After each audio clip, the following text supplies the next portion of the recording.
السلام علیکم ورحمۃ اللہ ناظرین، آپ دیکھ رہے ہیں ہجامہ ٹی وی، آپ کا میزبان حکیم محمد اسامہ خان۔ ناظرین، ہجامہ کے حوالے سے میں آپ کو بتانا چاہ رہا ہوں، ہجامہ سنت یعنی 72 بیماریوں سے بچاؤ شفا ہے۔ فائدے اس کے بہت سے ہیں ہجامے کے حوالے سے۔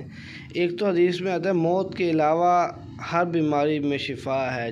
جو شخص چاند کی 17، 19 اور 21 ڈیٹس میں کراتا ہے ہجامہ کا مطلب جسم سے گندا ٹاکسن خون نکالنا، جو ایکسٹرا بلڈ ہوتا ہے جو باڈی میں مختلف امراض کا سبب بن رہا ہوتا ہے۔ ہجامہ بنیادی طور پر صحت مند لوگوں کے لیے ہے۔ اصل میں یہ ہجامہ ہے ہی صحت مند لوگوں کے لیے کہ آنے والی بیماریوں سے بچاؤ کے لیے، اور اسے جوانی سے ہی کرا لینا چاہیے تاکہ بیماریوں سے بچے رہیں۔ اگر آپ کسی بیماری یا تکلیف کا شکار ہو چکے ہیں تو بغیر ادویات کے ہر بیماری کا علاج ہجامہ ہے۔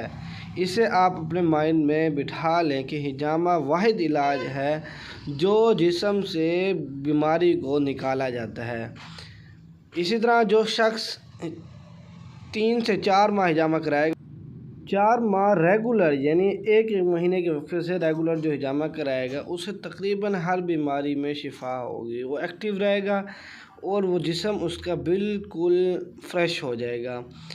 اسی طرح یہ ہجامہ واحد جو علاج ہے جو جسم سے گندا ٹاکسن بلڈ نکال۔ السلام، آپ کا میزبان حکیم محمد اسامہ خان، ملتان۔